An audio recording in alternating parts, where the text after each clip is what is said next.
Babad Giyanti karya Raden Ngabei Yasadipura I. Episode ketiga.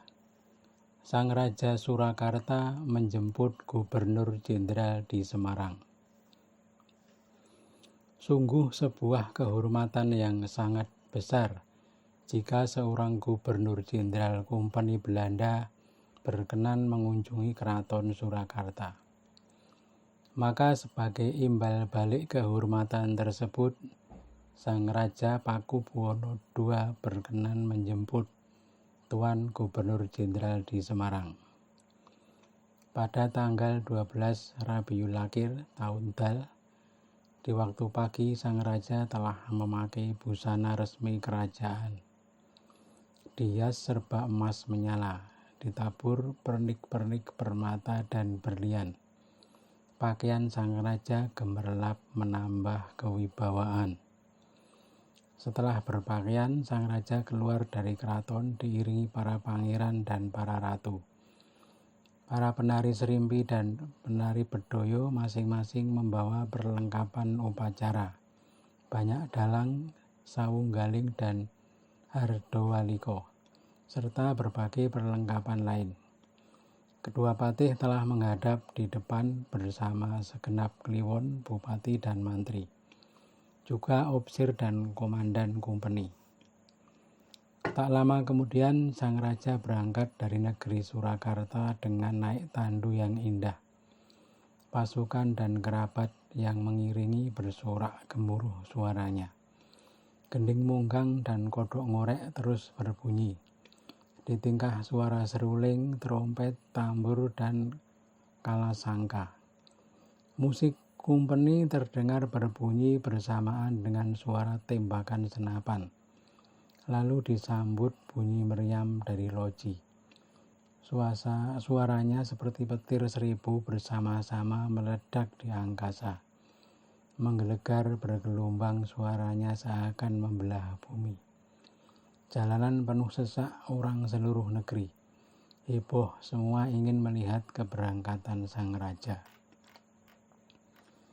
Yang menjadi pembuka jalan para bupati mancanegara dari berbagai negeri. Dari Kedu, Mataram, Bagelen, Pacitan, dan Grobogan. Setiap orang Tumenggung membawai pasukan berkuda sejumlah 800 sampai 1000. Semua kelihatan bagus dan pantas. Bersinar gemerlap busananya. Terlihat sangat menyejukkan mata. Di belakang para bupati mancanegara tadi ada rombongan abdi dalam dari dalam keraton.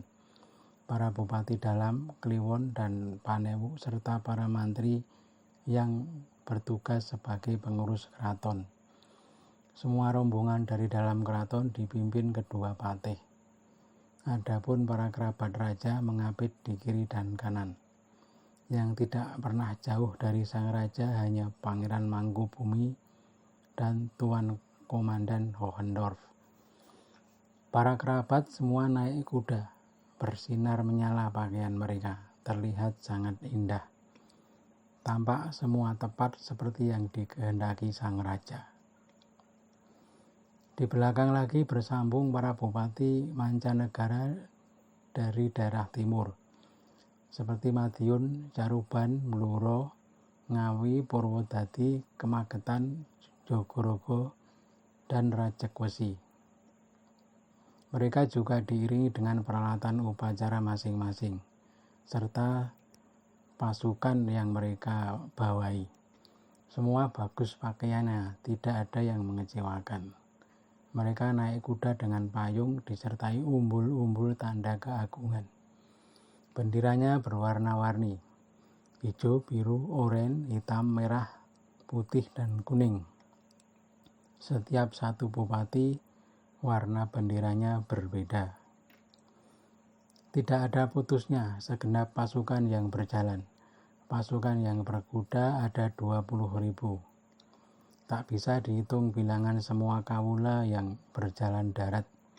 Para bala tentara dan komandan barisan berpakaian serba bagus beraneka warna. Dari jauh tampak seperti hamparan bunga. Di setiap desa yang dilewati rombongan diadakan tetabuhan gending coro balen yang riuh dengan gamelan bersuara merdu. Setiap tempat menyambut lewatnya sang raja dengan bendera dan umbul-umbul. Gapura-gapura dihias dengan aneka bunga yang indah. Para prajurit berbaris kompak tanpa putus memenuhi jalan-jalan. Bertambah-tambah orang yang melihat di sepanjang jalan.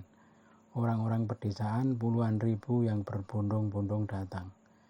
Oleh karenanya di setiap desa, hutan, jurang, dan sungai yang dilewati sesak berhimpitan penuh oleh orang-orang, baik tua, muda, atau lelaki dan perempuan. Tak habis jika diceritakan hiasan yang dipasang di sepanjang jalan. Pelan-pelan perjalanan sang raja seperti sengaja membuat senang para rakyat yang dilewati. Agar mereka suka hati melihat aneka hiburan selama 3 hari 3 malam di sepanjang perjalanan. Setelah sampai di Lampor, sang raja disambut barisan tentara Belanda. 200 serdadu Dragonder dari negeri Semarang ikut menyambut. Dragonder adalah pasukan berkuda ringan gerak cepat yang beroperasi jarak dekat. Para pembesar kompeni di Semarang berbaris menyambut dipimpin Tuan Kumendur Jan Herman Teling. Tuan Kumendur menunduk dan menjabat tangan sang raja, lalu segera meneruskan perjalanan ke loji Semarang. Semakin bertambah barisan prajurit dengan adanya pengawalan pasukan kompeni dari Semarang. Sesampai di negeri Semarang, semakin besar penghormatan untuk sang raja. Kompeni dan para tumenggung pesisir penghormatannya berlebih. Kodok ngorek terus berbunyi. Gamelan berbunyi merdu bersahutan dengan tambur, trompet, dan musik kompeni. Barisan kompeni menyambut dengan bunyi tembakan dari berbagai senjata. Meriam besar menggelegar, bergetar menggentarkan, seakan membelah 3 dunia. Orang-orang Semarang berebut melihat kedatangan sang raja. Orang-orang Belanda, Cina, Jawa, Arab, Keling, dan Benggala. Juga tak ketinggalan para orang Koja. Olah orang negeri Semarang seperti butir padi yang diayak di atas nampan. Laki-laki berdesakan dan saling dorong di sepanjang jalan, mengapit kiri kanan. Mereka tak sabar ingin segera melihat wajah sang raja. Orang menjadi sangat ingin melihat, tak memikirkan keberadaan anak istri. Mereka saling berebut tempat berdesakan. Laki perempuan menjadi satu. Banyak anak kecil terjepit, terdesak-desak. Bahkan ada yang sampai hilang, terpisah dari orang tuanya. Sang raja sudah sampai di depan loji. Tuan Gubernur Jenderal Gustav Willem Baron van Imhoff tergopoh-gopoh menyambut dan mempersilakan sang raja. Setelah berjabat tangan, sang raja digandeng masuk ke dalam tempat yang sudah disediakan. Semua serba dihias dengan sutra indah dan beralas karpet permadani. Sang raja dan Tuan Gubernur Jenderal duduk berjajar berdua, terlihat gagah di singgasana. Bupati, para kesatria, dan mantri dari negeri Surakarta dan pesisir serta mancanegara berjajar menghadap ke depan. Dilihat dari kejauhan, pakaiannya indah mempesona, seperti bintang mengeluarkan bunga, gemerlap berkelip-kelip.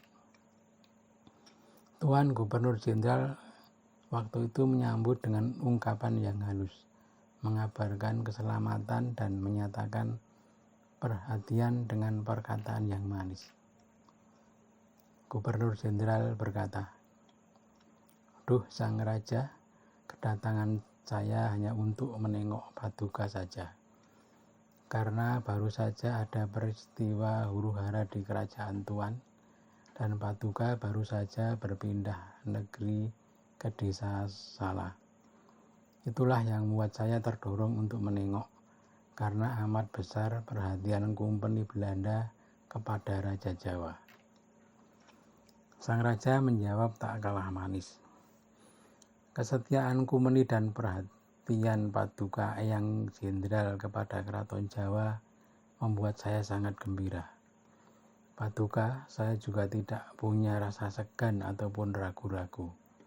Tetap mantap percaya kepada Kumeni lahir batin. Kumeni sudah saya anggap kulit daging sendiri. Tuan Gubernur sangat suka mendengar kesetiaan sang raja kepada Kumeni. Setelah selesai beramah tamah, sang raja keluar dari loji dan singgah di pondok yang telah disediakan untuk menikmati jamuan. Para bupati tak ketinggalan. Tak lama kemudian datang jamuan bermacam-macam. Dari Kumeni lengkap, juga dari Bupati Semarang. Jamuan merata sampai kepada prajurit rendah. Setelah istirahat beberapa saat, Tuan Gubernur Jenderal mengajak sang raja untuk plesir melihat pantai. Tuan Gubernur dan sang raja puas bersuka-suka. Setelah menginap 7 hari di Semarang, sang raja dan Tuan Gubernur berangkat ke negeri Surakarta. Mereka berdua naik tandu. Kalau sudah lelah berganti naik kuda. Sang raja berada di depan, Tuan Gubernur Jenderal di belakang. Penghormatan dari Kumeni ketika melepas sang raja tak beda ketika sang raja tiba di Semarang. Pasukan yang mengiringi semakin banyak, bertambah pasukan para bupati pesisir dan serdadu Belanda. Pangeran Mangkubumi jika sang raja naik tandu disuruh mendampingi dengan berjalan darat di kiri atau kanan. Pangeran membawa pakinangan sang raja dan bersenda gurau sepanjang jalan. Luwes dan lucu perilakunya, terlihat berbudi sempurna. Tidak berbicara buruk, punya rasa malu, tak menyombongkan ilmu, mumpuni dalam tata krama, teliti dalam kewaspadaan, tak bersikap galak, ramah raut mukanya. Itulah Pangeran Mangkubumi. Walau sudah dikenal sebagai bangsawan yang pintar dan menguasai berbagai aturan, tetapi bukan orang yang sombong. Tabah kalau menemui kesulitan, cekatan dalam segala pekerjaan, dan sangat mencintai saudaranya. Perjalanan sang raja lebih lamban dibanding ketika berangkat. Setelah 5 hari perjalanan baru sampai di Surakarta. Ketika perjalanan sampai di kota Boyolali, sang raja mendahului perjalanan untuk mempersiapkan penyambutan. Tuan Komandan Hohendorf tak ketinggalan, ikut mengiringi sang raja. Pada hari Ahad tanggal 27 bulan Rabiul Akhir, rombongan sang raja tiba di Surakarta. Setelah sampai di keraton, komandan segera undur diri untuk merakit pemondokan. Loji dihias indah sebagai tempat menginap Gubernur Jenderal. Bakal loji yang akan dipakai pondokan Gubernur Jenderal, gedungnya belum selesai dikerjakan. Daun jendelanya belum ada, maka hanya ditutup kain mori. Itu pun cukup. Tampak perilaku Tuan Gubernur Jenderal sangat sederhana, jauh dari kebesaran Raja Surakarta yang notabene sekarang menjadi bawahan Kumeni. Jam 1 siang, Tuan Gubernur masuk kota. Gending kodok ngorek terdengar nyaring menyambut. Berkali-kali terdengar tembakan senjata dari loji Kumeni. Ada senapan dan meriam di tempat mereka berbaris. Serdadu Kumeni dan prajurit sang raja berkumpul di alun-alun. Sang raja keluar ke pintu Sri Manganti untuk menjemput Tuan Gubernur Jenderal. Kemudian mengajaknya masuk ke puri. Heboh orang-orang di dalam puri. Tak terhitung yang ingin melihat. Laki perempuan berjejal berdesak-desakan. Pinggir-pinggir jalan penuh orang. Setelah beberapa saat berada di dalam puri, Tuan Gubernur Jenderal kemudian berpamitan kepada sang raja untuk menginap di loji.